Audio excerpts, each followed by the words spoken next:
They said the maid was no one, just a pair of tired hands that scrubbed the floors of a house she'd never be welcome in.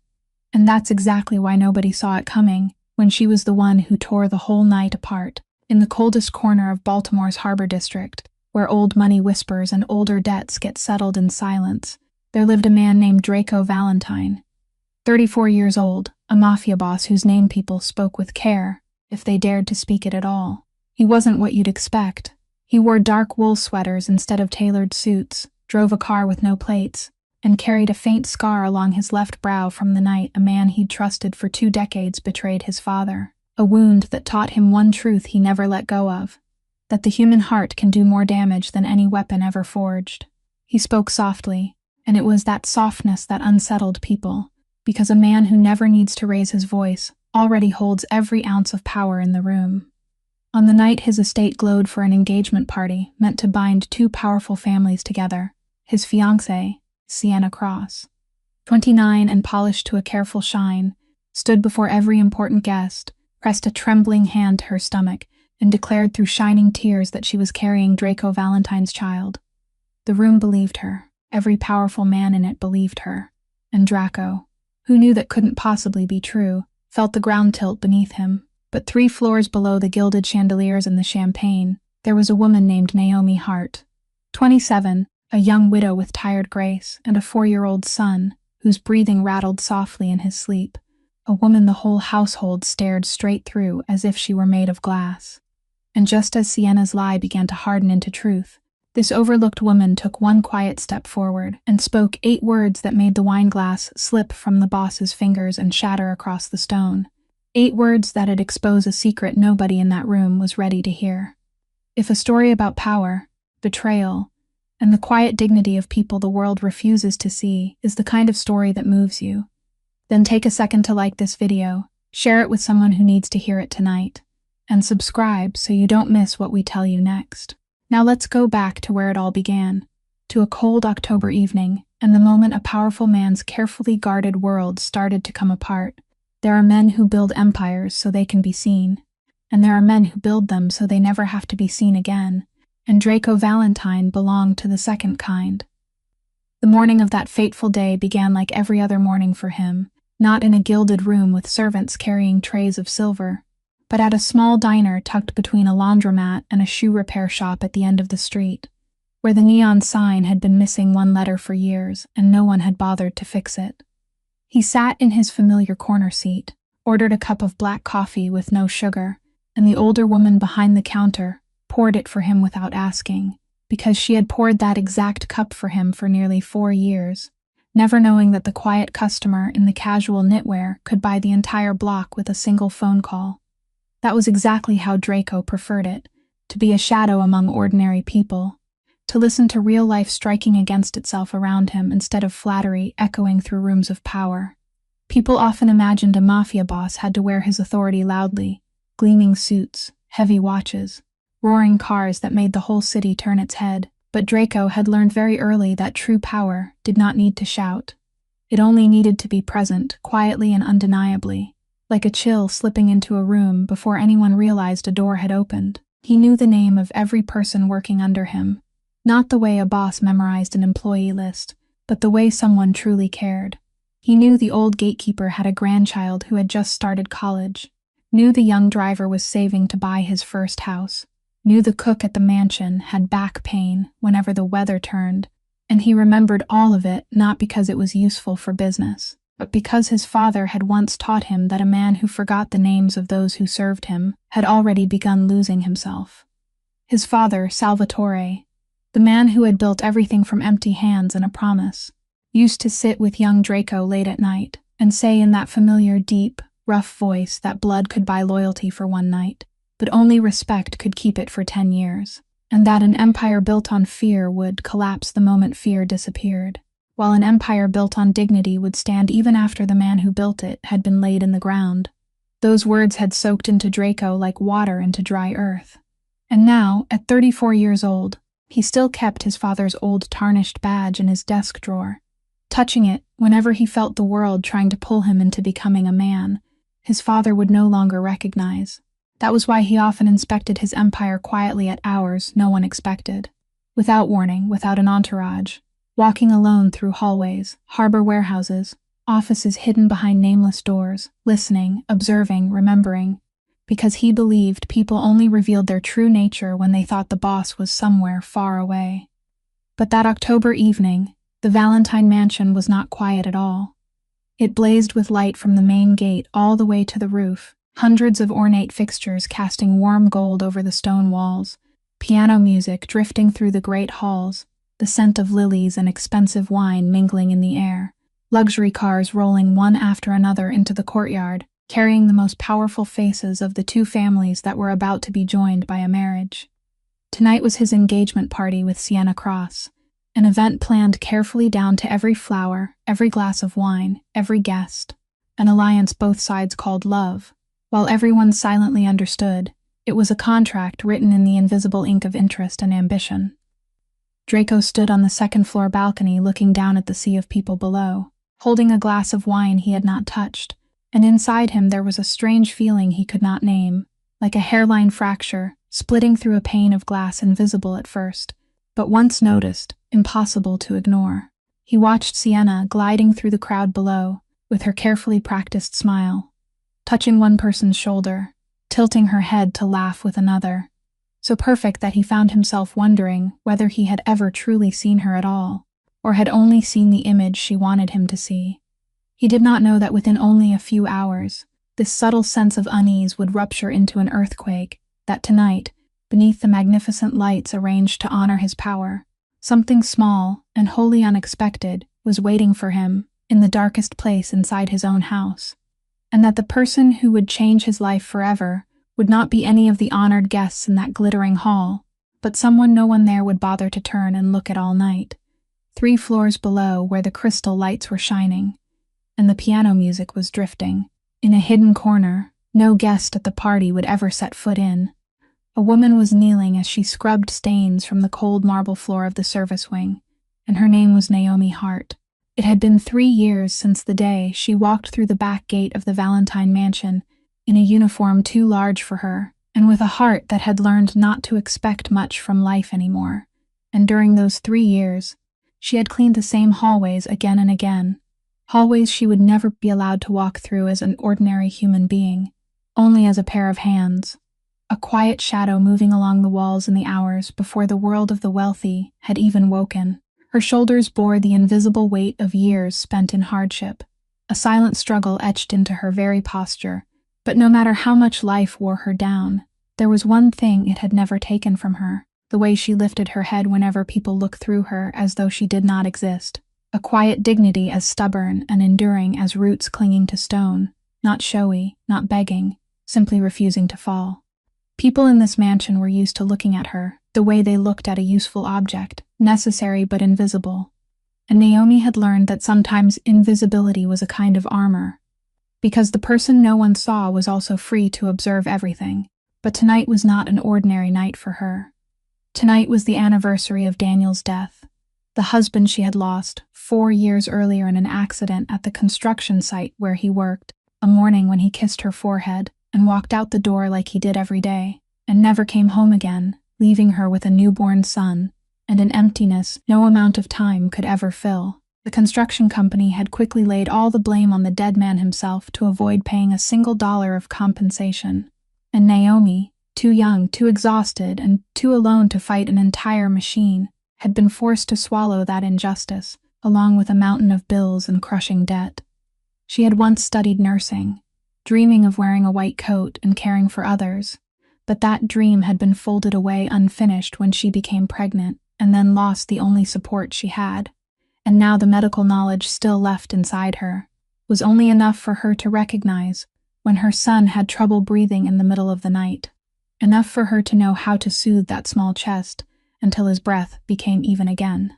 The boy's name was Eli. He was 4 years old, with messy curls and large dark eyes exactly like his father's, a child more fragile in health than other children his age, often wheezing softly in his sleep, so that many nights Naomi had to lie on her side, watching every rise and fall of him.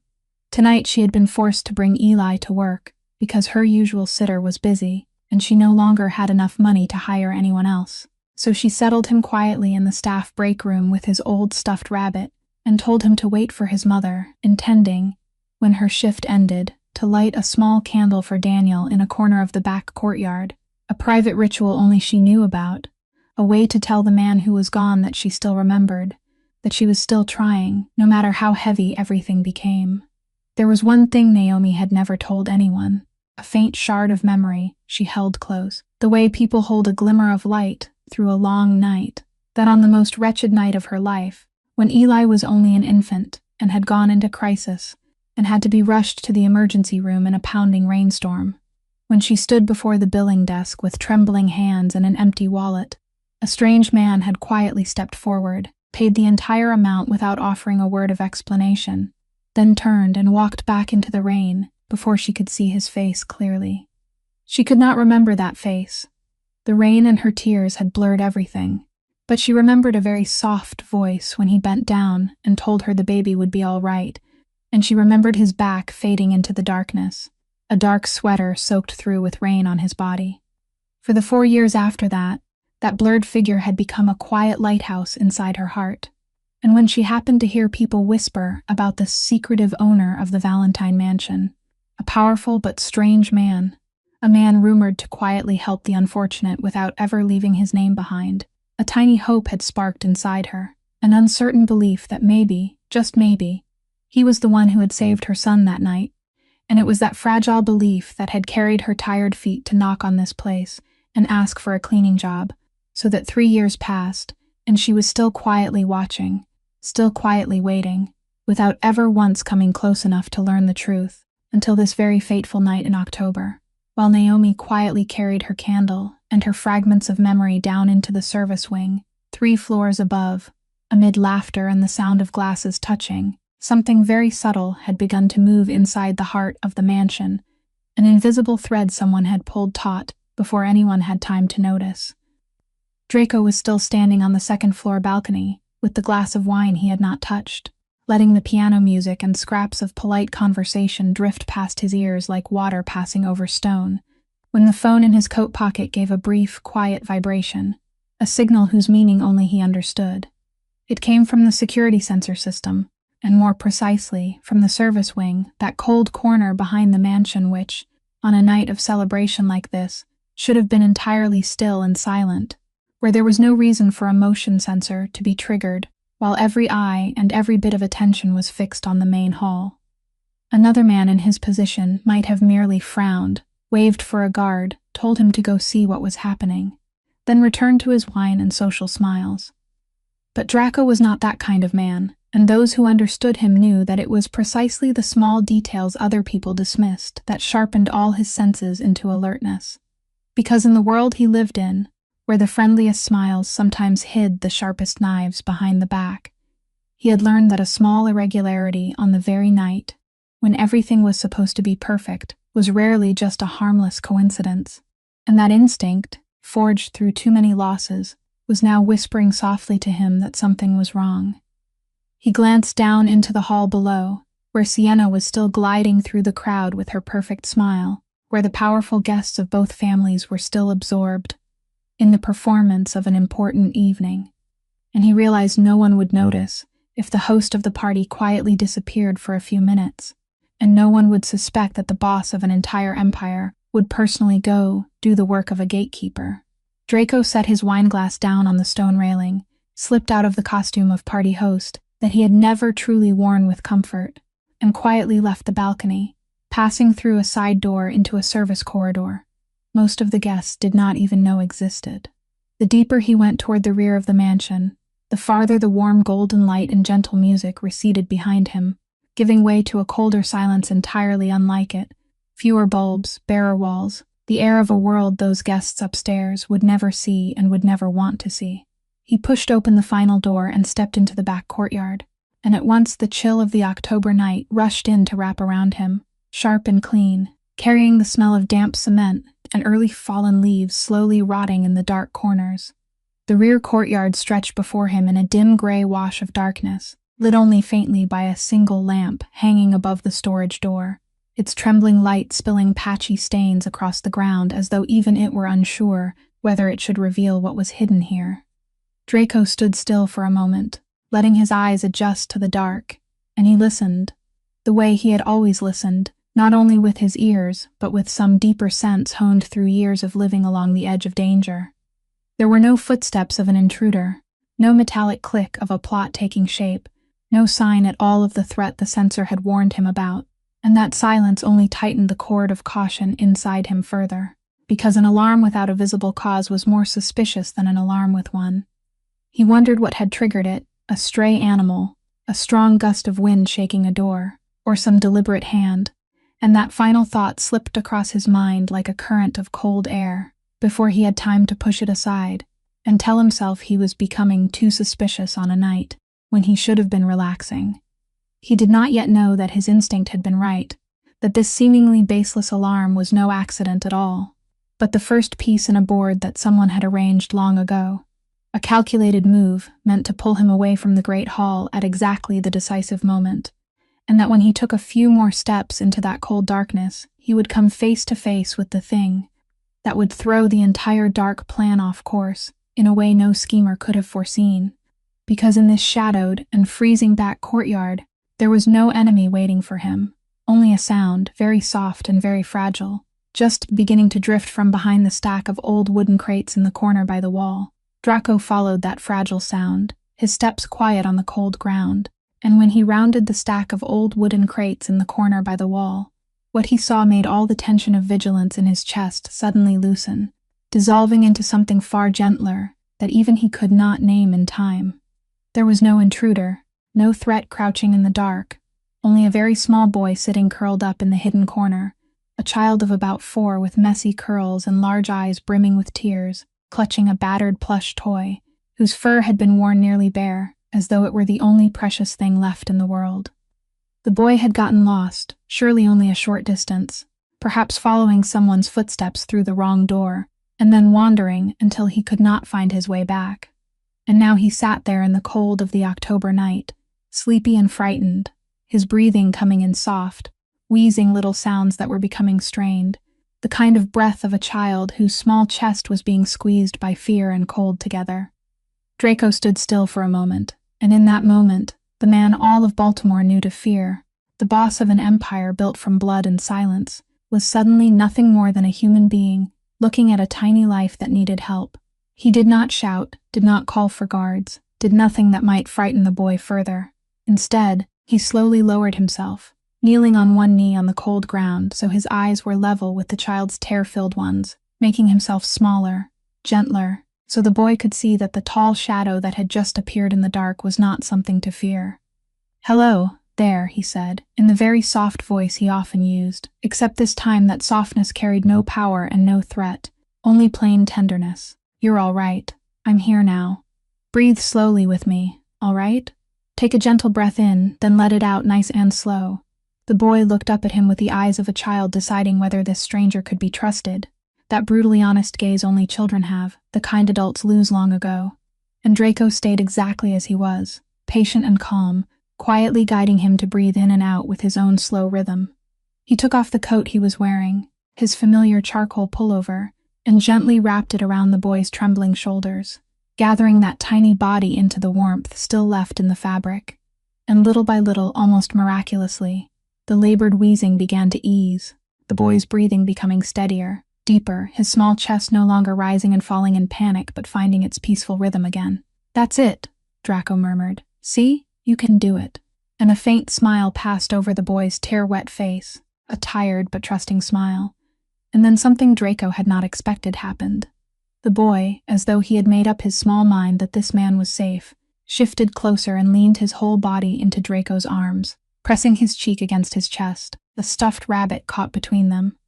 Something inside Draco's chest moved, something all his years of living among power and guardedness had never touched, because a child choosing to trust someone was not a small thing. It was the clearest and purest vote of faith a human being could receive, without calculation, without condition, with no concern for who he was or how much money he had, only the simple understanding that he had lowered himself to the child's level when no one else had.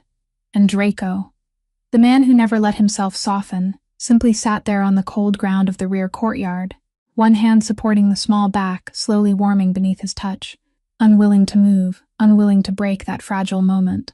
The boy was already drifting drowsily in his arms, his lashes lowering, and as he hovered between waking and sleep, he softly murmured. A call Draco knew must have been meant for the mother somewhere searching frantically for him. "Mama," the boy breathed, and Draco was about to reassure him that he would bring him back to his mother, when the child mumbled one more thing, a name so faint it nearly blended into his breath. "Uncle Sal," he said, and then slipped fully into exhausted sleep. Draco went still, something running down his spine because Sal was his father's nickname, Salvatore's name, a name almost no one spoke anymore. And for one moment he sat motionless in the darkness, holding a strange child who had just spoken that name, wondering how a 4-year-old boy he had never met could utter a name belonging to the deepest past of his life, before he pushed the thought aside the way a man dismisses a dream upon waking, telling himself he must have misheard the sleep mumbles of a tired child, never knowing that the name spoken in the dark was the first thread of a tapestry of fate that had been woven long before this October night, before Draco could free himself from the strange feeling left behind by the name just spoken in the darkness. The whole corner of the rear courtyard suddenly flared with a harsh white glare, and the heavy footsteps of many people at once came pounding from the direction of the storage door. Cutting through the fragile stillness that had just been built, a group of broad-shouldered men in black surged out of the darkness. They were temporary security guards hired for the party, men whose faces Draco had never seen before, and whose existence he had never even known about, men brought in to stand watch under the name of the Cross family, without him having bothered to ask enough questions. And now, as their flashlights swept across his face, what they saw was not the boss of an entire empire, but only a strange, dust-stained man crouched in a hidden corner of a restricted area with a sleeping child in his arms. To the eyes of men accustomed to judging people only by appearances, that image was instantly framed as the worst thing they could imagine, and one of them shouted in a voice thick with suspicion and hostility, "Stay where you are. Put the kid down right now. Who the hell are you sneaking in here?" At that exact tense moment, a figure rushed out from the staff break room door, and Naomi, with the heart of a mother who had sensed her child from the distance of instinct itself, dropped to her knees beside Draco, her trembling hands taking Eli from his arms and gathering the drowsy boy tightly against her chest. "He's my son," she said quickly, her voice choking with fear and relief at the same time. "He got lost. He only got lost," and she looked at Draco for one brief moment with an almost indescribable gratitude before rising with her child in her arms, carrying Eli back inside where there was warmth and light, laying him down on the long bench in the break room, far away from the air that was growing thicker by the second in the rear courtyard. Only when the boy had been carried somewhere safe, out of sight and beyond whatever danger might come next, did the security men truly turn on the strange man still kneeling on the ground. 2 powerful men hauled Draco to his feet by the arms, shoved him hard against the cold stone wall, and pinned both his arms behind his back with all the brutality of men who believed they were restraining a criminal, while one of them grabbed him by the collar and yanked, demanding through clenched teeth to know who he was and what he had intended to do here. And this was the strangest thing of all, because all Draco had to do was speak a few words. All he had to do was say the name Valentine, and in an instant those men would let him go and fall to their knees in terror. But he did not do it. He let his back be pressed against a stone wall, let his collar be tightened in a rough fist, and he remained silent, a silence so calculated and cold it was almost chilling, because inside his mind, which was always working, a chain of irregular pieces was quietly locking into place. The sensor that had gone off without reason in the middle of the party, the unfamiliar security team he had never approved, appearing in this secluded area at exactly this moment. The way they had been positioned as if they had known someone would appear here, every piece of the puzzle pointed toward a single chilling reality. A traitor was operating in the shadows. If he hurried to declare his identity now, he would only make whoever stood behind all of this pull back into the darkness, more cautious, more guarded, and his chance to see the whole board would vanish. But if he continued playing the role of a nameless man no one looked twice at, he could watch where this thread led, who would appear next, who would reveal himself inside this trap that had already been set. So he chose silence, not because he could not save himself, but because he wanted to loosen the line and follow it to the prey hiding at the other end. And he only spoke softly, in a low voice that was strangely calm in the middle of that dangerous moment. "Why are you holding so tight?" "I'm not running anywhere." And that misplaced calm made one of the security men freeze for an instant, a flicker of confusion passing through his eyes, because an innocent man would panic and a guilty man would beg, but this man did neither. He only stood there, pinned against the wall, looking straight at them with the eyes of someone holding something they knew nothing about, and the air in the rear courtyard suddenly grew heavy, in a way none of those men could explain. That hard-to-explain tension had not yet had time to settle, when the sound of leather shoes struck the courtyard floor, steady and decisive, and from the service corridor emerged a man with the bearing of someone accustomed to giving orders. It was August Reyes, Draco's right hand, the head steward who had served the Valentine family for many years, and held in his hands the authority to manage almost everything that happened inside the mansion. The beam of a flashlight swept across the courtyard, and in the instant the face of the man pinned against the wall appeared clearly beneath that harsh light. Draco saw it, saw the exact second when August's eyes touched his face and recognized who he was, a recognition that could not be mistaken, flashing briefly before vanishing from the depths of the man's gaze. Yet instead of panicking and ordering them to let him go, instead of the reaction any loyal servant should have had upon seeing his master pinned by common guards against a stone wall, August did something that a very deep corner of Draco's mind quietly recorded the way one records a wrong note in a melody. He hesitated, only for a moment, a pause so brief that no one but Draco would have noticed it. Then he turned to the security men and said in a superior tone, "You did well. Keep him held. A ragged man sneaking into a restricted area at night like this can't have any decent intentions." Then August walked over at an unhurried pace, folded his arms across his chest, and looked Draco up and down with the cold contempt of someone accustomed to sorting human beings into valuable and worthless with a single glance. And he let loose his bitter words. "Look at you. Nothing but a common vagrant sneaking into a restricted area." August sneered, looking down at Draco with unvarnished contempt. "The nerve of your kind, thinking you can steal from this estate." At that moment Naomi came out of the break room after carefully tucking a blanket around Eli and making sure her son was sleeping safely in the warmth, and she hurried to defend the strange man who had just helped her child. "Mr. Reyes, it isn't like that," she said. "This man didn't do anything wrong. He was the one who found my son when the boy wandered off. He helped him." But August did not even bother to turn and look at her properly. He only glanced sideways at the cleaning woman, trying to explain herself with the kind of look people gave to an inconvenience that had spoken at the wrong time. And he said through clenched teeth, "What would you know? You brought a child into this mansion on an important night like this, and then let him run all over the place. Do you know that if the guests hear about this, you'll lose your job immediately? People like you should know your place and keep your head down. This is not somewhere for you to drag your private troubles and your child into." Those words struck Naomi like invisible lashes, and Draco, still pinned hard against the wall, watched the whole scene in silence, watched the way one person used his small measure of power to trample another person simply because she stood lower than him in the invisible order society had built. He saw Naomi lower her head, not because she believed she had done wrong, but because she was far too used to swallowing insults like this. The bowed posture of someone life had taught that resistance only brought more pain, and something inside Draco's chest quietly engraved that image there, not with loud fury, but with a silent, cold awakening to what had been happening inside his own house when he was not there to see it. But beneath that layer of feeling, the part of his mind that never stopped calculating was busy with another question, because he noticed that August was acting strangely eager.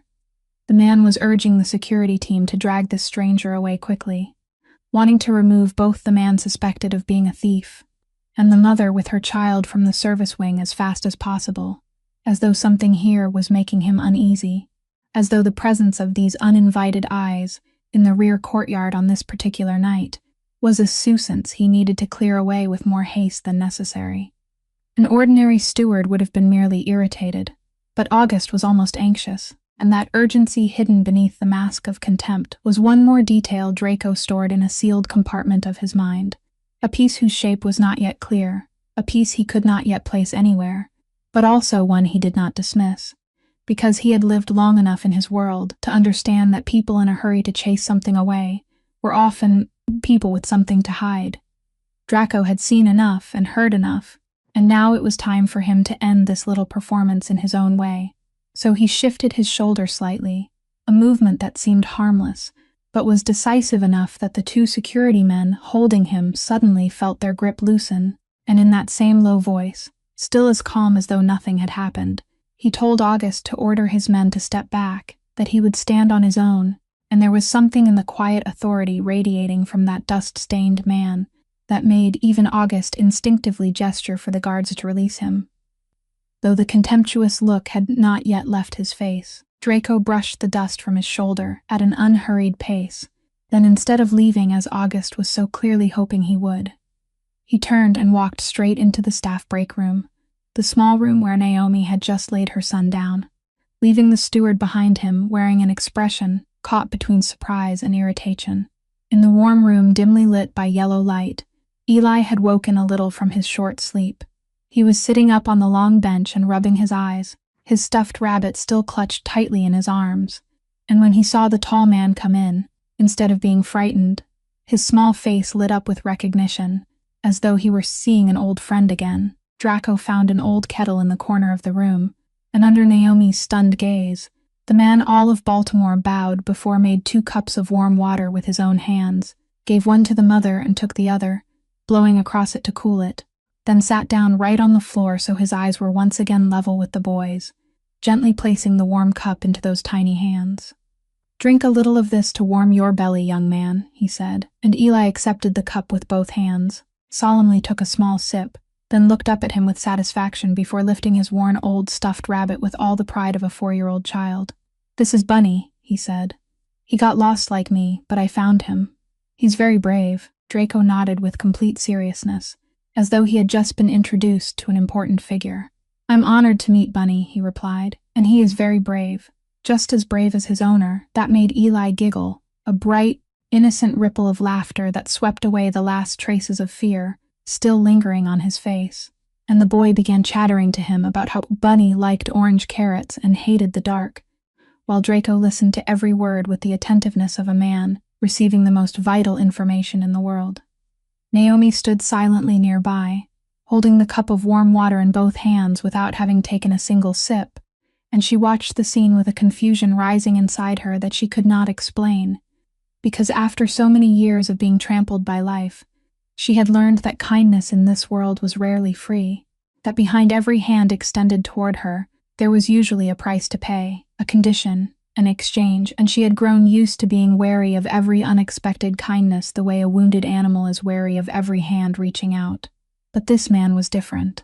He asked nothing from her, did not look at her with condescending pity, did not wait for a flustered thank you, or some bowed display of gratitude. He simply sat there on the floor, making warm water and talking to her son about a stuffed rabbit, treating the little child of a poor maid with exactly the respect one gives to a human being, no more and no less. And it was precisely that ordinary lack of calculation that made her hardened heart tremble with a strange new beat. "I don't know how to thank you properly," she said softly, her voice slightly unsteady. "You didn't have to do all this. A stranger like you, after being treated like that out there, and yet you're still sitting here worrying about the boy." Draco looked up at her, and in his eyes there was no sense of bestowing favor, only something so warm and honest that she had to lower her gaze slightly. "You don't owe me any thanks," he answered.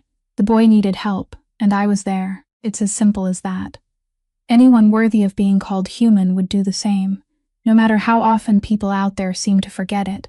The words hung in the warm air of the small room, and Naomi looked at the strange man sitting on the floor with her son, while a vague familiarity stirred somewhere deep inside her that she could not yet name, something in that very soft voice brushing against a dusty chamber of memory long closed away. But then Eli tugged at the man's sleeve, asking him to continue the story about Bunny, and that fragile moment slipped past before she could grasp it, leaving behind a warm echo in her heart, and a question with no answer. After lingering a little longer in that small, warm room, long enough to be certain that Eli had fully calmed down, and Naomi had eased out of her tension, Draco quietly rose to his feet, told the boy to take very good care of Bunny, then silently left the annex to return to the party waiting for him upstairs. But what had just happened in the back garden still clung to his mind like smoke that refused to clear. He didn't take the main hallway. Instead, he chose a roundabout path through a quieter part of the mansion, partly because he wasn't ready to put the mask of the host back on too quickly, and partly because the wary instinct inside him still hadn't gone to sleep. It urged him to pass by his study once, that private room where, on a night of celebration like this, no one was supposed to enter. That detour led him along a long corridor floored in dark wood, where the music and laughter from the grand hall had faded into a faint echo, like the sound of another world, and when he neared the door of his study, his footsteps suddenly slowed, because he noticed a band of golden light spilling out through the crack of a door left ajar, and with it came the very soft sounds of a conversation that shouldn't have existed. Draco stopped completely, drew himself into the shadowed edge of the hallway, and held his breath to listen. The instinct that had saved his life countless times now stretched tight inside him like a violin string. There were two people inside the study, and he recognized one of the voices at once. It was Sienna, his fiancée, only that voice now carried nothing of the rehearsed gentleness she always wore in front of others. It was sharp, cold, tense, and threaded with an unease he had never heard in her before. The other voice belonged to a man deep and low, speaking with the careful restraint of someone accustomed to whispering in the dark, and no matter how hard Draco strained his ears, he couldn't see the man's face through the narrow crack in the door. He could only hear the cold, calculating note in every word the man uttered. "Everything has to happen exactly as planned tonight," the man said softly. "Once the alliance is sealed, there'll be no turning back for anyone. You understand that, don't you? This is the only chance, and you mustn't let it slip away. Every eye in that grand hall is waiting, and as long as you do your part properly, I'll take care of the rest." Sienna answered in a trembling voice. "But what if he doesn't believe it? What if everything falls apart? I'll be the one who has to carry all of it." The man cut her off with firm, merciless coldness. "He'll believe it, because he won't have any other choice once you've announced it in front of both families. Honor will bind his hands." Then his voice dropped even lower, whispering something Draco could only catch in fragments, a sentence swallowed by the darkness until only a few broken words remained about the baby. "And as for the baby, leave that alone for now. When the time comes, there'll be a way to handle it." Draco stood motionless in the darkness of the hallway, and inside his chest, that vague sense of something being 1 degree out of place. The feeling he had carried with him all evening suddenly broke open into a clear and freezing shape, because he had just heard his own fiancée conspiring with a hidden man in some scheme aimed straight at him, a trap being laid on the very night of his own engagement.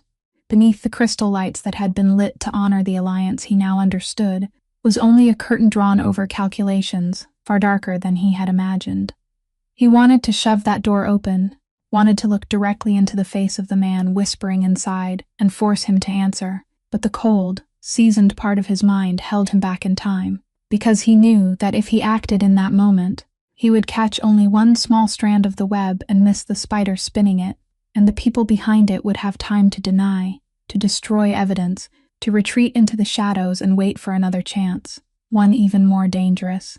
So he forced himself to stand still, forced himself to swallow the fury rising inside him, and he silently stepped back, one slow step at a time, into the darkness, engraving every word he had just heard into his memory, especially that unfinished fragment about the baby, the piece whose full meaning he still couldn't understand.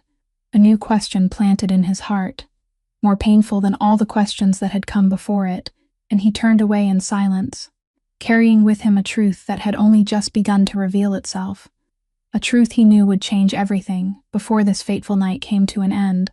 Draco had not even made it far from the hallway outside the study, his mind still in turmoil from the words he had just overheard, when the sound of small hurried footsteps chased after him from behind, bare feet stumbling across the wooden floor, mingled with a young, breathless voice calling out, Mister, wait for me." And when he turned around, he saw Eli running toward him, one arm clutching his tattered companion, the other hand gripping some tiny object, his cheeks flushed from the effort, while Naomi followed anxiously behind him. The boy ran up to him, panting hard, but his face was bright with the pride of someone who had just completed an important mission. Then he opened his little hand, and lying in the center of his palm was a glittering engagement ring, its large stone catching the light and scattering tiny sparks. "You dropped this when you let me borrow your warm coat," Eli said, his voice full of seriousness. "I found it on the floor. I kept it very carefully and didn't lose it. I'm giving it back to you now." Draco lowered his eyes to the ring resting in the child's palm, and for one moment he forgot the plot, the betrayal, and the party waiting for him, because that small, glittering object was the very ring Sienna had chosen herself, the upgraded ring whose link she had sent him from a luxury magazine, telling him to order it, a larger stone, a more elaborate design than the simple ring he had once intended to give her, and he had carried it with him for weeks as if carrying a duty he had never truly wanted to fulfill. He took the ring from E. Seeley's hand, and that cold metal touched his skin with a strange heaviness, far heavier than its real weight, because now, after everything he had just heard through the crack of the study door, it was no longer only a ring. It had become the embodiment of an entire relationship built on a foundation of lies and calculation. "Thank you," Draco said softly to the boy. "You're a very trustworthy person." Eli grinned with deep satisfaction at the praise, then turned and whispered something to Bunny as if boasting about his achievement, innocent and clear-hearted, completely unaware of how heavy the little object his tiny hands had just placed back into that man's hand truly was. Draco stood still, the ring enclosed in his clenched palm, and he felt a painful irony lodge in his throat, because this very child, the son of a poor maid whom the whole mansion looked through as though he didn't exist, had just returned to him the very thing that, deep in his heart, he had longed to let go of for a long time, as though fate itself were borrowing the boy's innocent hands to place back into Draco's grasp a question he had avoided for too long. Whether he truly wanted to put this ring on the hand of a woman his heart had never really belonged to, or whether it was time for him to have the courage to look straight at the truth. Naomi had just managed to catch up. She placed a hand on her son's shoulder and lowered her head slightly in embarrassment. "I'm sorry," she said. "He insisted on running after you to return it no matter what. He said that if something belongs to someone else, it has to be given back." Draco lifted his gaze to her, and there was something in his eyes both gentle and distant. "You've taught your son very well," he said. "He understands something that many adults upstairs have forgotten, that whatever doesn't belong to you shouldn't be kept." The sentence seemed to be about more than just the ring, and Naomi looked briefly bewildered, unable to fully grasp the deeper meaning in his words. But she could feel the strange weight settling over that moment, the way this unfamiliar man looked at the ring in his hand, as though he were looking at a shackle rather than a pledge of betrothal. In that suspended instant, 3 people stood in the dark hallway, an innocent child holding a stuffed animal, a poor mother with calloused hands, and a crime lord tightening his fist around the symbol of a false promise, and none of them said another word, because there are moments when silence speaks everything by itself, and Draco knew, in that very second he knew, that this ring would never be placed on Sienna Cross's hand. That quiet moment, so heavy with meaning, eventually passed when Eli gave a long yawn and rubbed his head against his mother's leg, and Naomi softly told him to go back into the resting room and sit quietly a little longer, reminding him to hold Bunny and wait while she finished cleaning this area. Then the 2 of them would go home. The boy obediently did as he was told and scampered back inside, leaving the 2 adults standing in the dark hallway, where the air slowly settled into something different, deeper and more intimate. Draco still didn't hurry away. There was something about this woman that held him there. Perhaps the quiet dignity she carried even while being trampled on, perhaps the faint, familiar feeling he still couldn't name.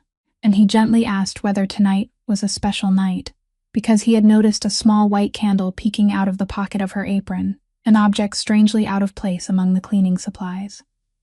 Naomi startled slightly, her hand instinctively lifting to cover the candle as though shielding a private thing that had just been seen.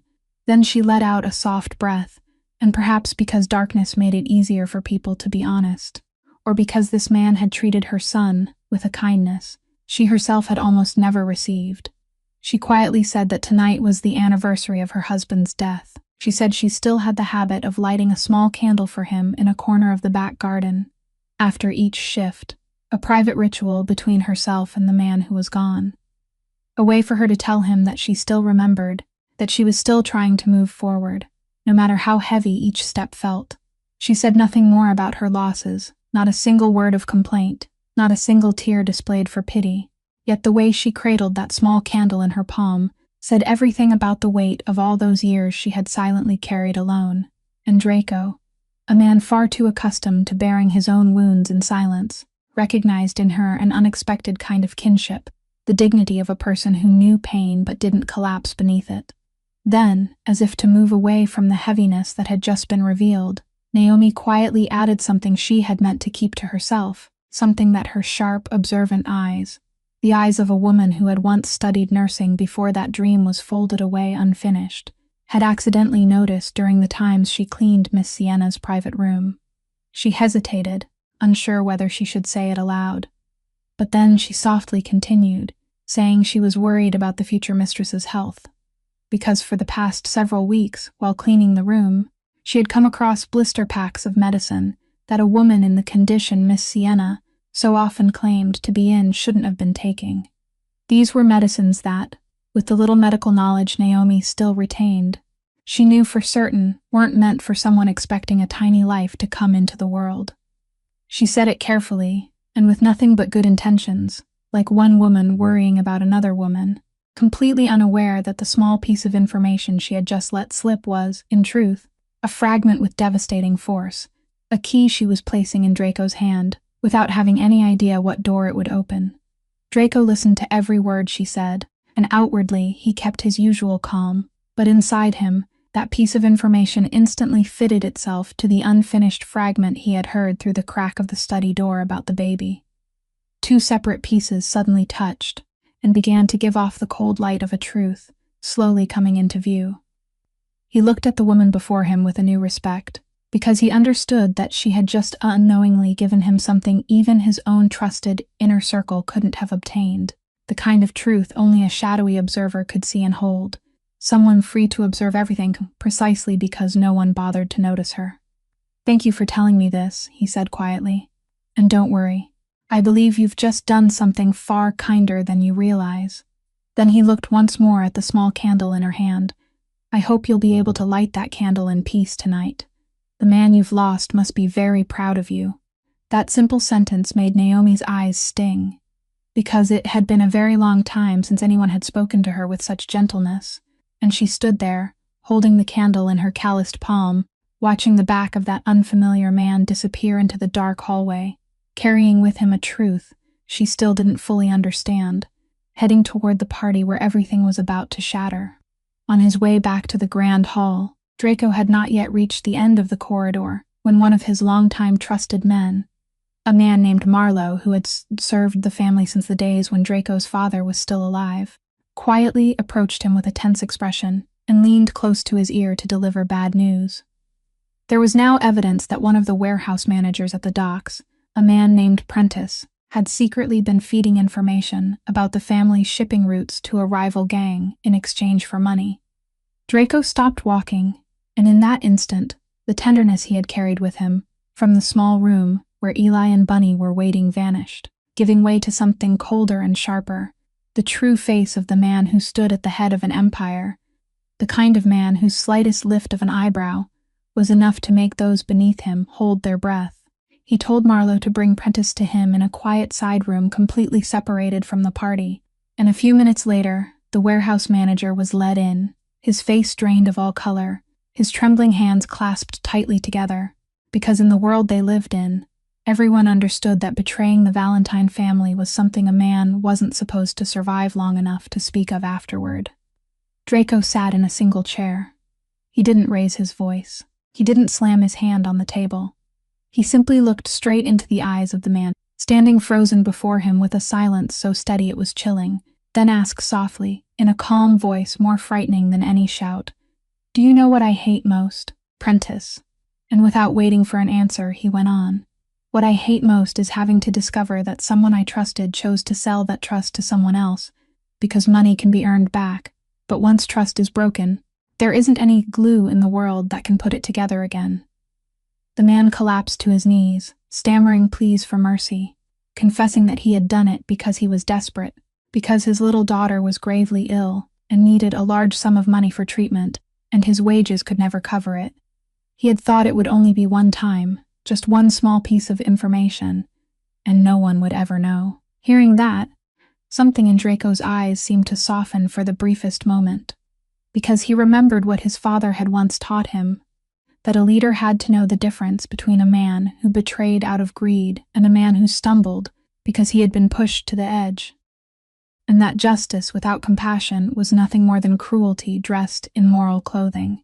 He remained silent for a long time, then spoke, and the judgment he delivered surprised even Marlowe standing beside him. He said Prentice would never again set foot at the docks or in any facility belonging to the family, that his career in this world was over forever, and that this was the firm and unchangeable price of betrayal, because mercy didn't mean indulgence, and an empire couldn't survive if betrayal carried no cost. But then he added one more thing, in a voice that had softened. He would take care of the hospital bills for Prentice's daughter, not to buy silence, not because Prentice deserved it, but because an innocent child shouldn't have to pay for her father's mistake. And because if Prentice had dared come, knock on Draco's door from the beginning, and tell the truth about his situation, instead of secretly selling off trust in the dark, everything might have been very different. Prentice looked up at him, his eyes filled with both astonishment and shame, tears rolling down his worn, haggard face, and he stammered, unable to form a proper word. Draco only waved a hand, signaling Marlowe to take him away, unwilling to hear another word of gratitude, because to him this wasn't a favor. It was simply the moral line he had drawn for himself and would never allow himself to cross. When the room was empty except for him, Draco sat in silence, and he touched the pocket where he kept his father's old tarnished badge, the object he always carried with him, like a moral compass, and he quietly thought that this was the true weight of the crown that no one ever saw. Not the right to command others, but the responsibility of weighing each human fate placed in his hands, of constantly asking himself whether he was acting like a tyrant or like a man, in a world where the line between the two was so thin that a single moment of weakness or cruelty could erase it entirely. His father had once told him that power was like fire. It could warm an entire home or burn everything to the ground, and the only difference lay in the hand that held it. And Draco, sitting alone in the empty room in the middle of a night when his whole world was waiting to fall apart, understood that he had once again chosen to warm rather than destroy, just as his father had always hoped he would. Then he rose, straightened his collar, drew in a deep breath, and stepped out of the room to return to the glittering grand hall, where his fiancée and a hidden man were waiting to make the move they believed would bind him.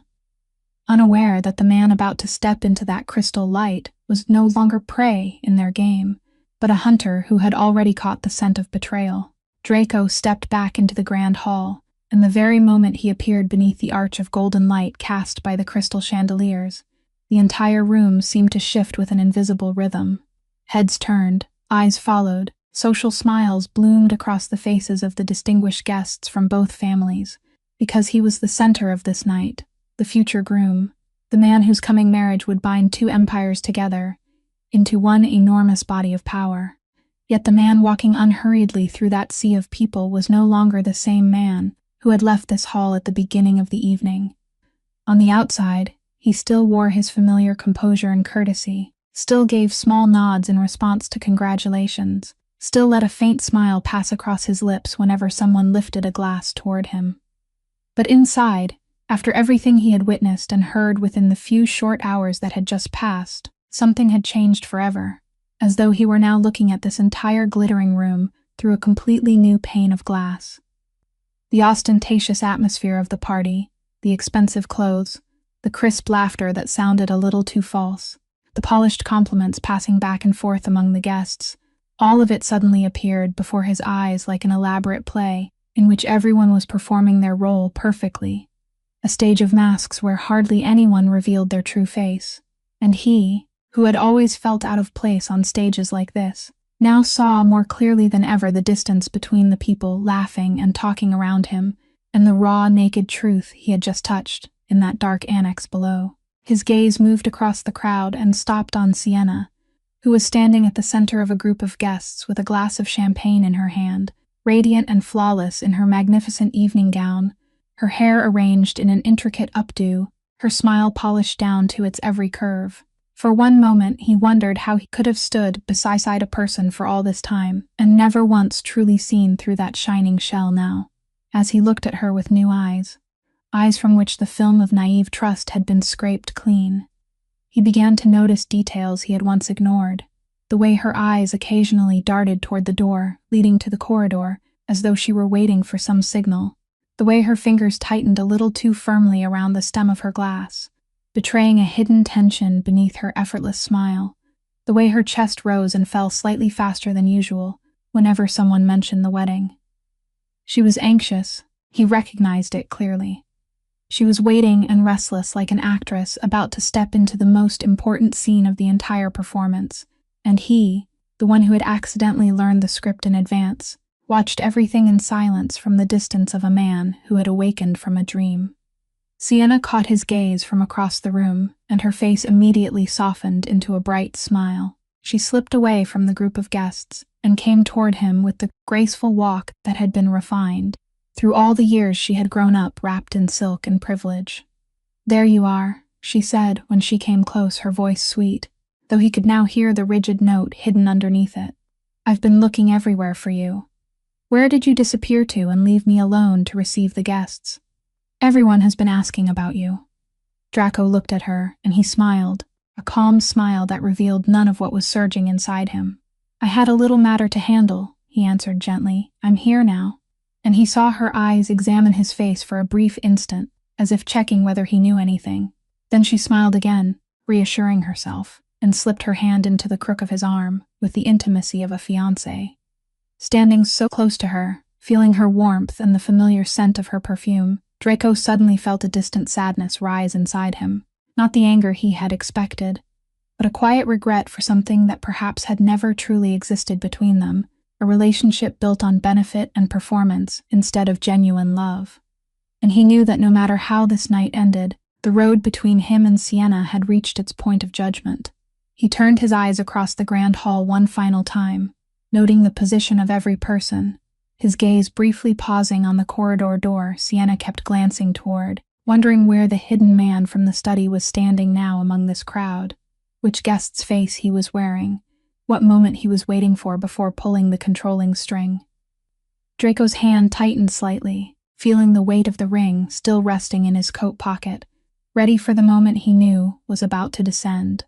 The moment when all the masks in this room would begin to fall. Just as the piano had finished, ringing out the final notes of a piece, and the entire grand hall sank into a natural silence, Sienna suddenly let go of Draco's arm and stepped back, separating herself from him so she could stand in the center of the light, where every eye could see her most clearly, and that movement, which seemed accidental, was calculated with such precision that the whole room fell instinctively quiet and turned toward her. She lifted one hand and gently pressed it against her stomach, a gesture so full of implication that anyone could understand it at once, then raised her shimmering, tear-filled eyes to Draco, and in a trembling voice just loud enough for both families to hear, she spoke. "Draco, I'm sorry I chose this moment, but I can't hide it anymore. I need everyone to know on this important night that I'm carrying your child." That sentence fell into the stillness of the grand hall like a stone thrown into the glass-smooth surface of a lake, and in the first instant there was absolute shock. Then the entire room broke open into a wave of commotion, startled whispers spreading from one group of guests to another, hands lifting to cover mouths, eyes brightening with curiosity and excitement, because for the privileged crowd thirsting for a fine piece of drama, nothing could have been more captivating than such a theatrical declaration in the middle of an engagement party. Sienna's mother raised a hand to her chest in a show of emotion. Her father wore the satisfied smile of a man who had just seen his card turned over exactly as he had intended. And throughout the grand hall, people began turning to congratulate one another, lifting glasses, whispering about a wedding that had now become more certain than ever, about an alliance that would be bound not only by vows but by shared blood. The entire room believed her. Every powerful person in that glittering hall believed her, because who would dare question tears that looked so sincere? Who would doubt a woman brave enough to stand between two families and reveal something so sacred? There was only one person in that room who didn't join the rising tide of emotion, and it was the very man at whom the declaration had been aimed. Draco stood rooted in place, and for one brief moment his face went deathly pale, not with the joy of a man about to become a father, but with absolute numbness because he knew more certainly than anything else in the world, that the words Sienna had just spoken couldn't possibly be true. He and she had been estranged for many months.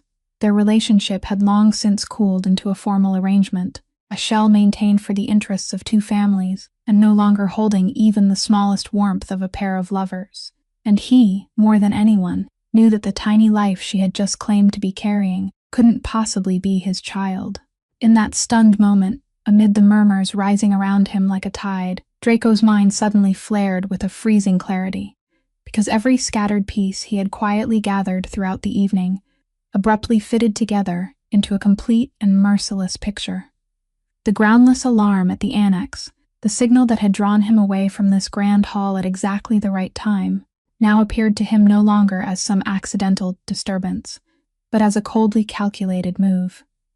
It had been arranged to pull him away, to create an opening, so this performance could have been delivered while he was absent, or when he returned confused and disoriented, unprepared, unguarded, forced to react from a helpless position beneath countless watching eyes.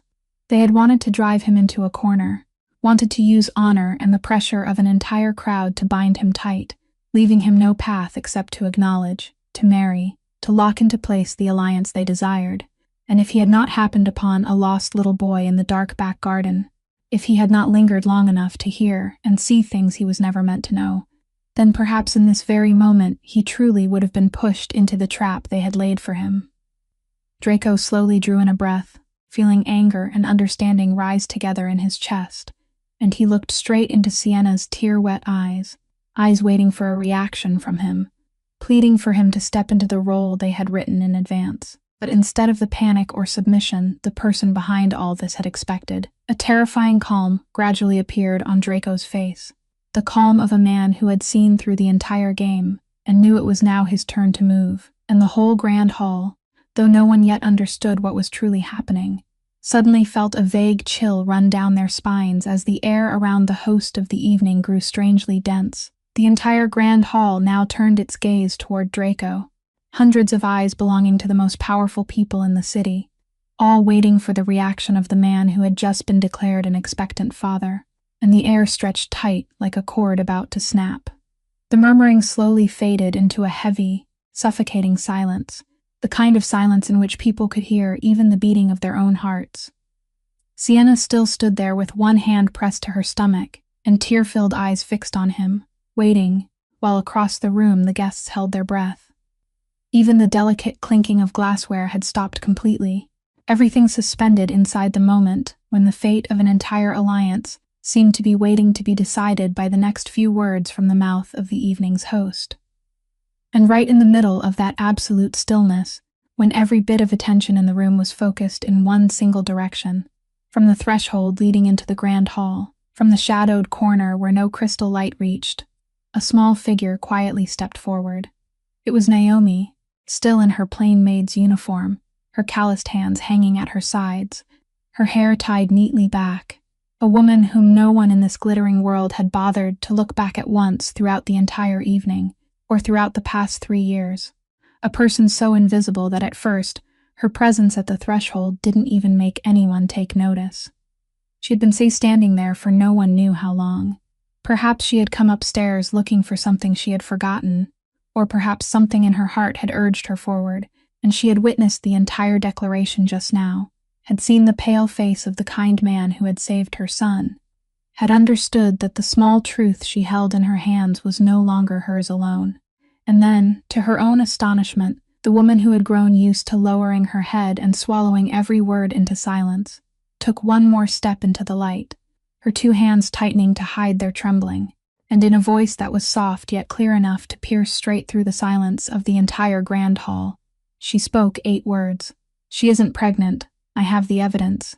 Those 8 words fell into the room like a bolt of lightning tearing across a still sky, And in that instant, the crystal wineglass Draco had been loosely holding slipped from his fingers, dropped onto the marble floor, and shattered into 100 pieces. The sharp ringing break sounded piercing in the crowd's stunned silence, red wine spreading across the white stone like a lake of blood, and that sound seemed to wake the entire room from its shock. Every head, every pair of eyes in the grand hall turned at once toward the maid standing at the threshold, the nameless woman who only a few seconds earlier had not existed in anyone's awareness, now suddenly becoming the center of everything.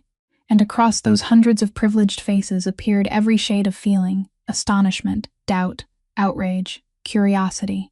The outrage of people who saw the familiar order of their world broken by someone beneath them daring to speak, and the irresistible curiosity stirred by a drama even more thrilling than anything they had dared imagine.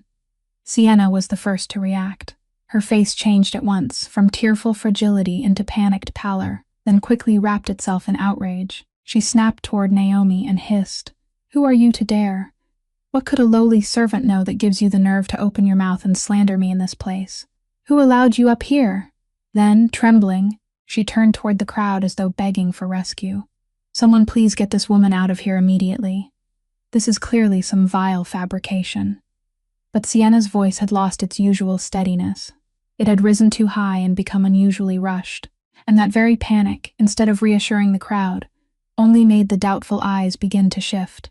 'Cause if that accusation were nothing more than the wild words of a madwoman, why would a privileged young lady become so frantic? In the midst of all of it, Draco remained still. He didn't look at Sienna, nor at the restless crowd beginning to stir. His eyes were fixed, straight on the small woman at the threshold, the woman who had dared to do what no one in this room overflowing with power had dared to do, dared to speak the truth when everything she stood to lose was more than anyone else.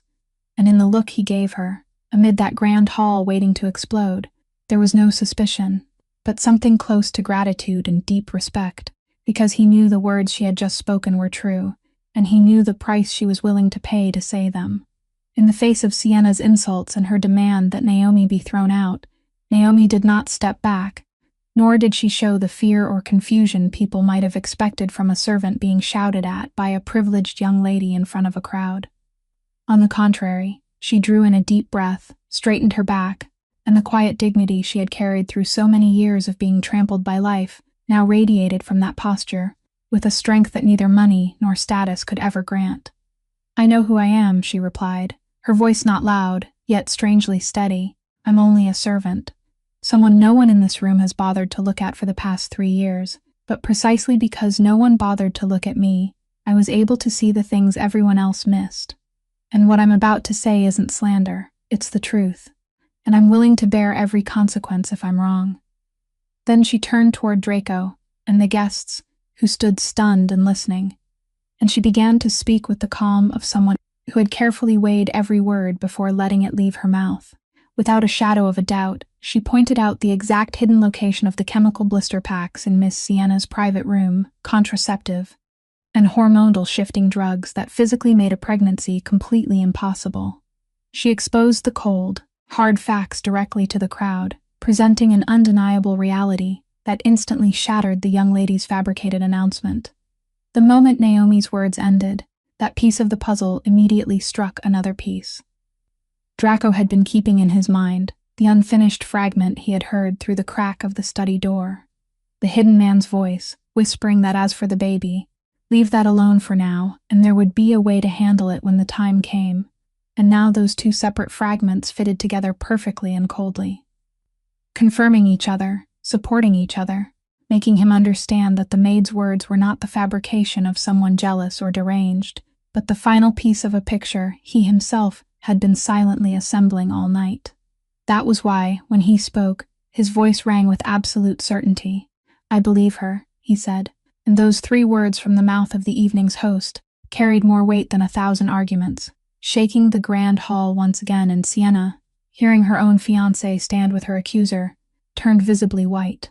But what made Naomi different, what made her unlike any other person exposing a lie, was that when she spoke that truth, there was no pleasure in her voice, no triumph of someone who had just brought another person down, but something close to pity, because with the perceptive eyes of a woman who had once learned the work of caring for human beings, she had recognized something else, something she hesitantly continued to reveal.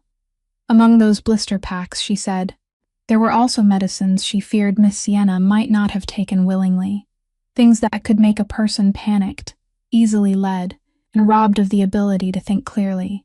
And she was afraid that Miss Sienna was not the mastermind behind all of this, but perhaps a victim herself, a chess piece moved by some hand behind the curtain and pushed into a position where she had to perform this tragic role.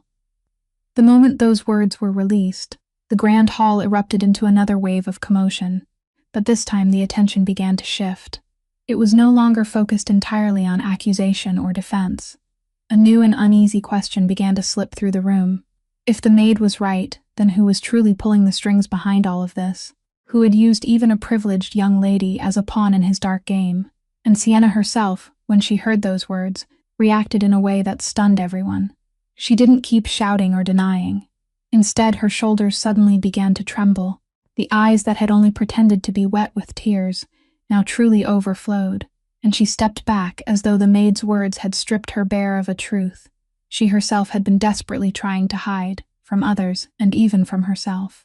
Draco saw all of it, saw the collapse beginning to appear behind the perfect mask of the woman he had once intended to marry, and inside him, strangely, the anger he felt toward her softened somewhat, giving way to a bitter understanding, because he realized that his true enemy tonight was not the trembling Sienna Cross, but some shadow still hiding among this crowd, the one who had arranged everything, the one who had turned love, marriage, and even a life that had never existed into pieces on the chessboard of his ambition. And he slowly swept his eyes across the grand hall, searching for the face of the man he knew, for certain, was standing somewhere very close, watching his plan fall apart in helpless silence. Draco's gaze slowly swept across the grand hall, cutting through the restless faces, searching for the person he now knew was hiding somewhere very close. And then his eyes came to rest on a figure standing at the edge of the crowd. A man who still maintained his composure amid the chaos. A man who should not have drawn anyone's attention because he had always been present at every family event. It was Auguste Reyes, the head butler, the right-hand Draco had trusted for so many years. The instant their eyes met, Draco understood everything, because what he saw in Auguste's gaze was not the shock of a loyal man witnessing his master being harmed, but the cold and wary stare of an animal that had just realized its own trap was collapsing back upon itself. And the careful, low-voiced Draco had heard through the crack of the study door suddenly echoed with perfect clarity in his memory, matching with cruel precision the voice of the man standing before him. Draco walked toward him, slowly and calmly, and the crowd parted automatically to make a path for him. He stopped in front of Auguste and looked straight into the face of the man he had once regarded as one of his most trusted people. "So it was you," he said softly, his voice so low that only the few people nearest them could hear. Yet it carried a weight that made Auguste give a faint shudder. "All evening, I kept wondering who the hidden man in the study was, who drew me out of the grand hall with a false alarm, who turned Sienna into a puppet. I just didn't expect that he had been standing beside me for all these years." At first, Auguste still tried to put on a bewildered expression. "Sir, I don't understand what you're saying. I've always been loyal to the family." But that false calm quickly cracked beneath Draco's penetrating stare, and when he realized that every denial was useless, that the mask had fallen and could not be picked up again, his face gradually changed. The humble, respectful manner he had worn for years peeled away, revealing a bitterness and ambition that had been suppressed for far too long. Loyal Auguste let out a dry laugh. "I was loyal. I served this family with devotion from the days of your father. I did all the filthy work no one else wanted to touch. I gave my whole life to the Valentine bloodline, and what did I receive in return? A butler's title, an errand boy's command, a servant's fate for the rest of my life, while those who carried the Valentine name simply sat on the backs and shoulders of men like me."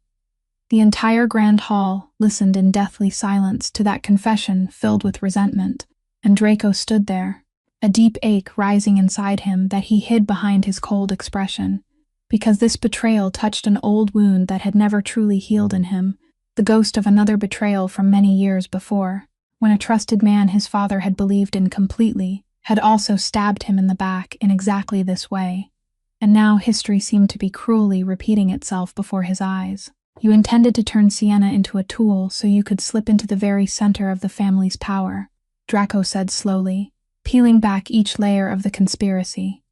Once the marriage was bound by a child, you would have your person planted right beside me. You would gradually manipulate, gradually seize control, gradually turn the empire my father built into your own from the inside, without needing to fire a single shot. It was a patient and cunning plan. I have to admit that. August did not deny it. He only looked at Draco with the defiant stare of a man who had gone too far to retreat. "What do you think you can do to me in front of all these people?" he said through clenched teeth. "If you touch me, this entire family will fall into chaos. I hold too many of your secrets." But Draco did not waver. He didn't shout. He didn't order his men to rush in. He only smiled faintly, a cold, confident smile belonging to a man who already knew victory was in his hands. "You've forgotten one thing, August," he said. "You thought you understood me because you stood beside me for years, but you never truly understood what my father taught me. He taught me that a man who builds power on people's hearts will stand firm, while a man who builds it on lies will collapse beneath the weight of his own deception. And you've just done exactly that. You've exposed yourself in front of both families. You've signed your own sentence with your own hand." He gave a slight signal, and the family's true loyalists, the faithful men August had never known were watching all along, quietly closed the circle around him. There was no rough noise, no scene of chaos, only the absolute authority of a crime lord being carried out in terrifying silence. And August, looking around and seeing that he was surrounded on every side, finally understood that the game he had spent so long arranging had completely collapsed, because of one link he had never calculated, an invisible maid he had scorned and driven away in the back garden, the very person who had brought down his entire castle of lies. As August was closed in by the ring of loyal men and led out of the grand hall in a silence heavy with authority, every eye in the room turned back toward Sienna, the woman still standing there in the circle of light, no longer a radiant young lady of privilege, but only a trembling figure, collapsing beneath the weight of the truth that had just been exposed.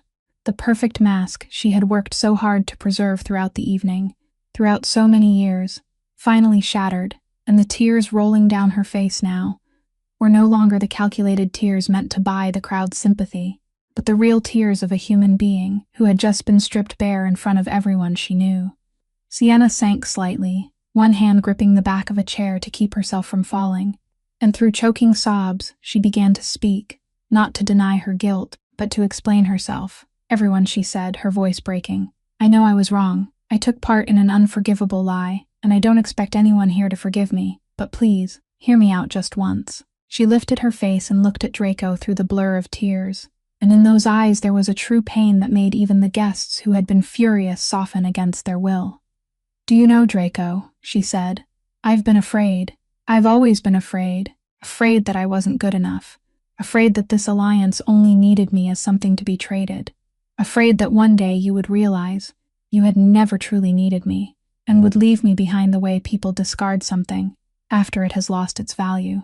She told them that this constant fear of being cast aside had turned her into perfect prey for August, that he had approached her many months earlier, had poured sweet and poisonous words into her ear, had skillfully stirred every insecurity inside her, until she believed that if there wasn't a stronger bond to hold him, she would lose Draco forever, and that the plan to announce a pregnancy had been drawn up by him like a life raft for someone drowning in her own uncertainty.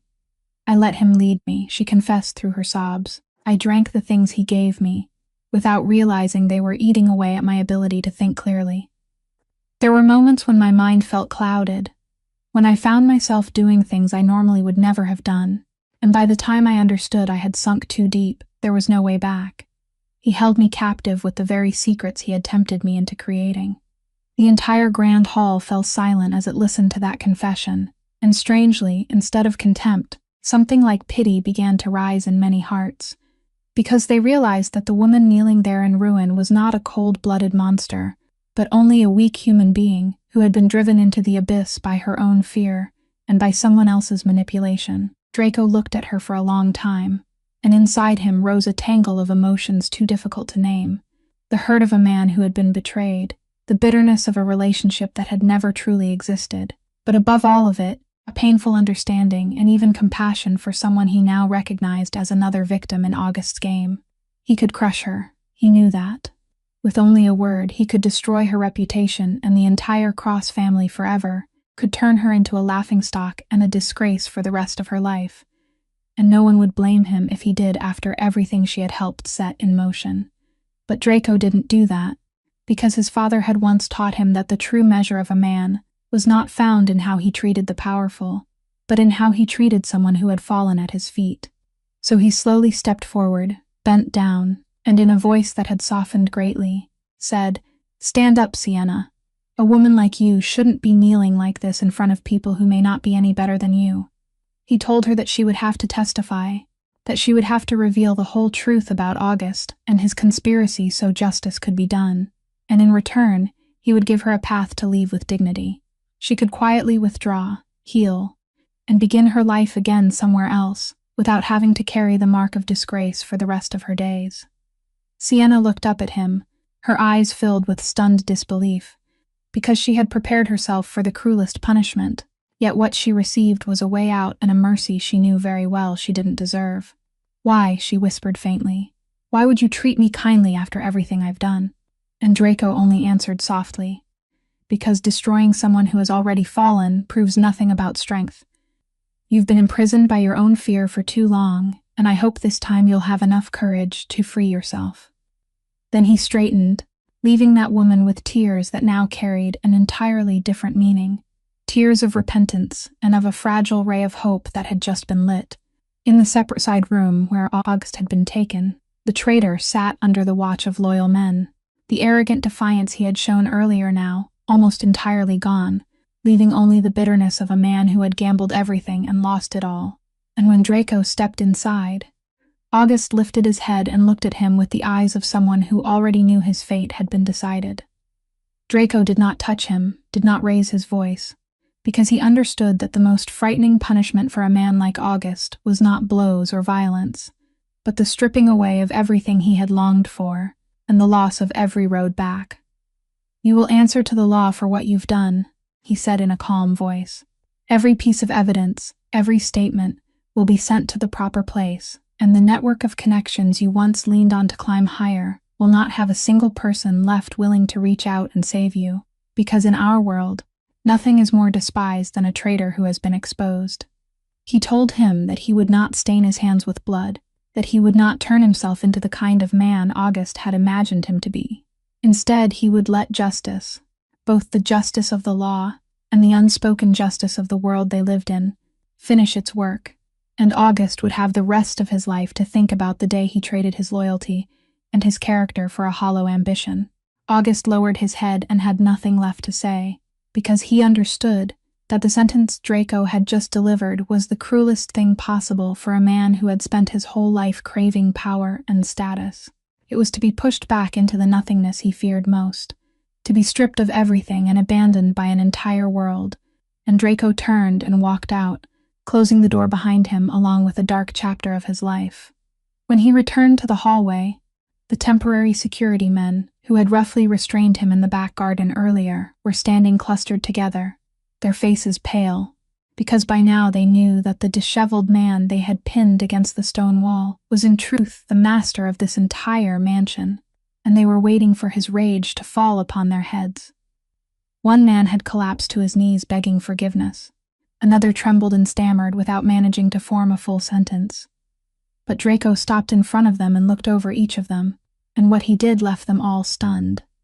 He did not punish them, did not dismiss them, did not give them a single harsh word of blame. Instead, he simply said with calm restraint that he understood they had acted under orders they believed were right, that they were only working men who had been used by a cunning person like pieces on a board, just like so many others that night, and he would not make them pay for a mistake they had never intended to cause. But then he added one more thing, and though his voice was soft, it made every man among them lower his head. "I want you to remember one thing for the rest of your lives," he said.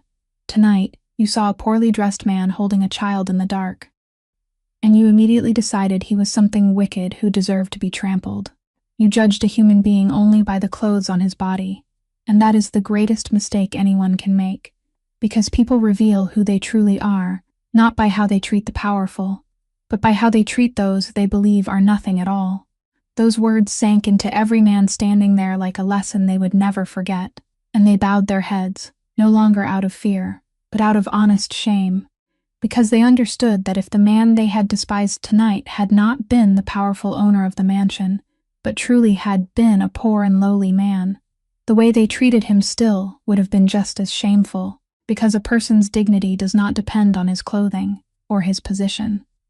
Draco left that lesson with them and walked on, and inside him, the theme that had repeated itself in his mind all night now became clearer than ever, that this entire glittering empire, this whole world of power in which he lived, had grown far too used to sorting people into worthy and unworthy, visible and invisible, and that blind habit had almost brought him down, because the traitor had been respected while the honest one was driven away. The liar had stood beneath the lights while the one who spoke the truth had been pushed into the dark. And he told himself that if this night had taught him anything, it was that he had to learn to see the people his world had always been accustomed to looking past, that he had to learn to honor the quiet dignity hidden behind old uniforms and calloused hands, because sometimes those invisible people were the only ones still brave enough to speak the truth, when all the powerful chose silence. In the days after that fateful night, when the Valentine mansion had returned to its usual quiet, an august dark shadow had been cleared from every corner. Draco still couldn't stop thinking about the woman who had dared to step forward and speak the truth, and inside him there was an urge to learn more about her life, not out of curiosity, but out of sincere respect for the person who had saved both him and his family from disaster. He had his people quietly look into Naomi Hart's past, and when the information was brought back and placed on his desk, there was one detail that stunned him so deeply he had to read it again and again, because the construction company had once placed all blame on her late husband in order to avoid paying compensation. This company, which had pushed a young woman and her little child into hardship with a cowardly false accusation, turned out to be a business partner of a small branch within the very empire he led. Draco had never known about this connection. It lay on a distant and deeply buried layer inside the tangled network of the family's subsidiaries and partners, one name among countless others he couldn't possibly watch over one by one. But now that the truth had appeared before his eyes, he felt a weight pressed down on his chest, because even though he had been entirely uninvolved in the tragedy of her family, even though he had never known they existed until only a few days before, the thought that his empire had been connected, even indirectly, to that woman's injustice made it impossible for him to sit still.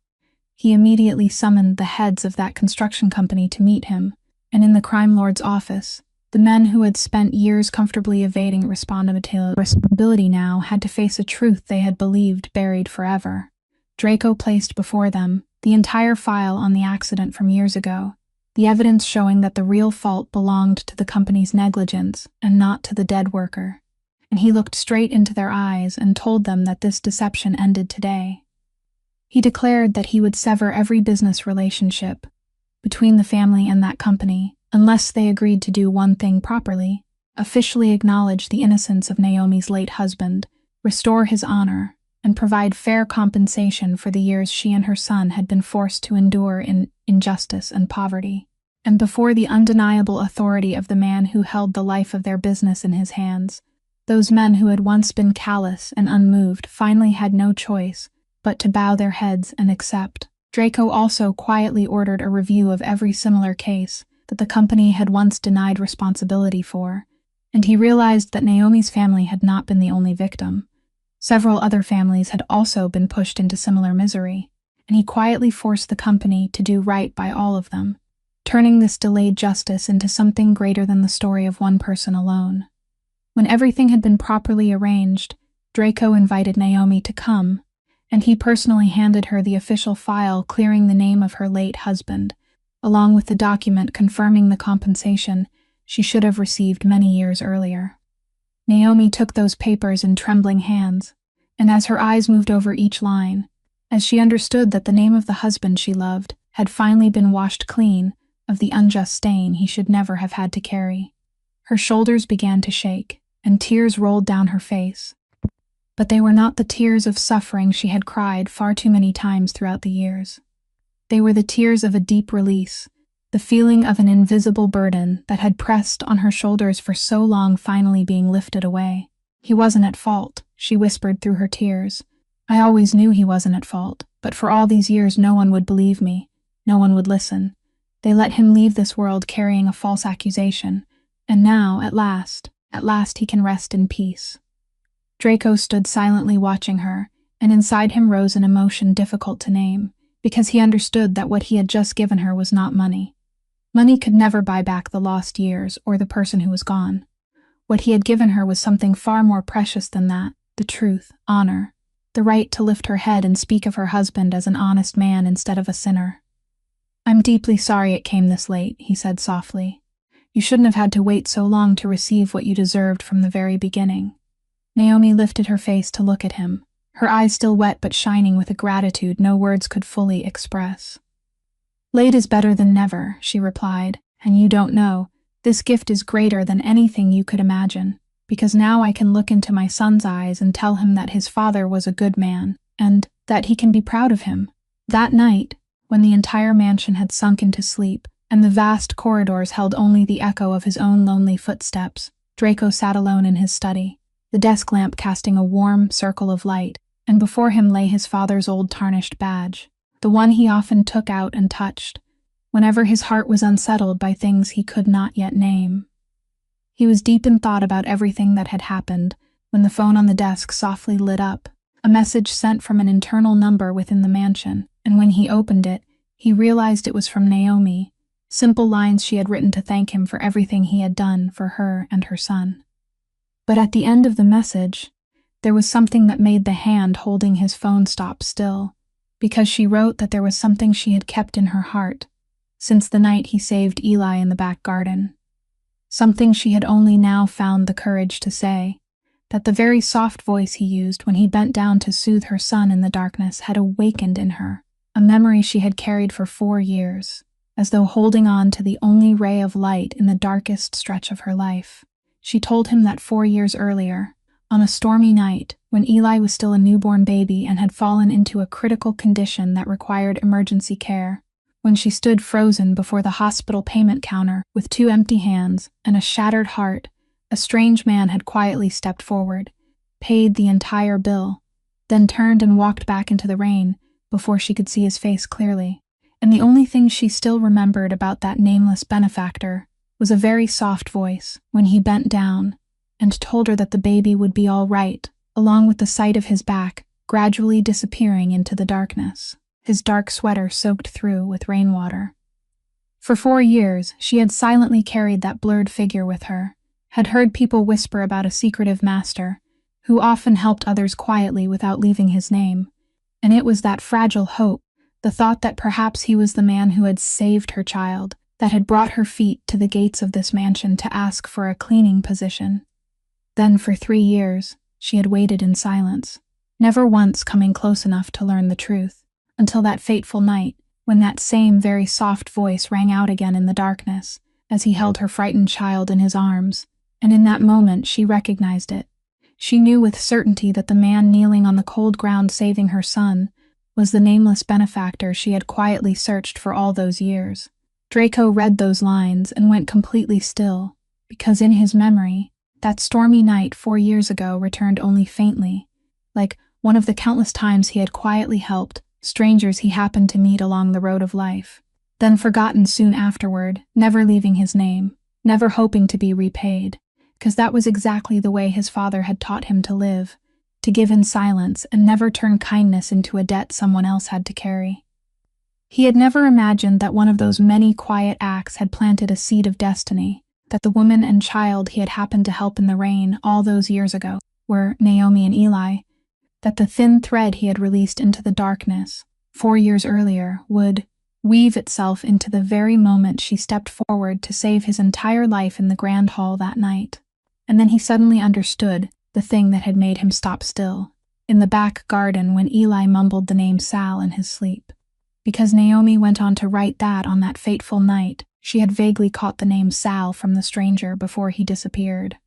After that night, Naomi had kept that memory alive, constantly telling little Eli as he grew up about his father's last days, and the kind man named Sal who saved his life, as if hearing a story about a hero from a fairy tale, until the name had imprinted itself into the child's young subconscious, so that on that frightened, lost night in the back garden, when a man with a gentle voice held him and protected him, he had unconsciously spoken that beloved name. Draco set the phone down, and he sat motionless for a long time in the warm circle of lamplight, a feeling both choked and warm rising in his chest, because the name Sal was the affectionate name of his father, the name Draco sometimes used to hide his true identity whenever he quietly helped people, as a way of carrying his father with him in the good things he did. And now he understood that his father, though long gone, was still present in every thread of this strange tapestry of fate. And in the final line of the message, Naomi wrote a sentence that made his heart fall silent. She wrote that now she understood why, whenever someone mentioned his father's name, they spoke it with deep respect, rather than with the fear people usually had for other powerful men, because a father who had raised a son capable of quietly saving strangers on a rainy night, without needing anyone to know, must have been a great man in a way that money and power could never measure. And when he read that, the man the whole city feared slowly reached out and touched his father's old badge, and for the first time in many years, his eyes stung. A few weeks after the fateful night that had turned everything upside down, a clear November morning filled the Valentine mansion, warm golden sunlight pouring through the tall windows and spreading a shimmering carpet of light across the marble floor that had witnessed so many upheavals, and that space, once cold and solemn, now suddenly seemed strangely alive because of a sound it had not heard through all those years, the bright, ringing laughter of a child. Eli, stronger and rosier now, thanks to the rounds of treatment Draco had quietly arranged for him with the finest doctors, was scampering down the hallway with Bunny tucked under one arm, and when he saw Draco's tall, familiar figure step out, his small face lit up with joy. "Uncle Draco," he cried, then rushed straight toward him and wrapped his arms around Draco's leg with all the innocent trust of a child who had come to see him as part of his little world. Draco bent down and lifted the boy into his arms, and across the face of the man the whole city had once feared appeared a rare and warm smile, the kind of smile very few people in the world had ever seen. "Good morning, young man," he said. "Is Bunny hungry this morning?" Eli giggled and answered that Bunny was very hungry, and so was he, and so the three of them sat down together at the dining table where the morning sunlight was dancing, Draco, Naomi, and little Eli, sharing a simple but warm breakfast in the way a real family gathers around one another. Naomi no longer wore the maid's uniform, because Draco had given her an entirely new position in the mansion, a role in management and supervision worthy of her true ability. And he had made it clear to her that this was not charity or pity, but recognition, because her sharp observing eyes, her ability to see what an entire circle of his trusted people had missed, had saved his whole family from disaster, and a person with that kind of insight and courage deserved to be placed where her gifts would be valued, not buried behind cleaning work. During that breakfast, while Eli was busily telling Bunny about the dreams he had the night before, Draco quietly took from his coat pocket the old engagement ring, the very ring Eli's little hands had returned to him on that fateful night, and he placed it on the table, gently but decisively, as though laying down an entire old chapter of his life that he was ready to close. Naomi looked at the ring, then lifted her eyes to him, and she understood, without needing a single explanation, that this was his way of saying goodbye to a past built on arrangements and lies, so he could step toward a future built on something more real, more sincere.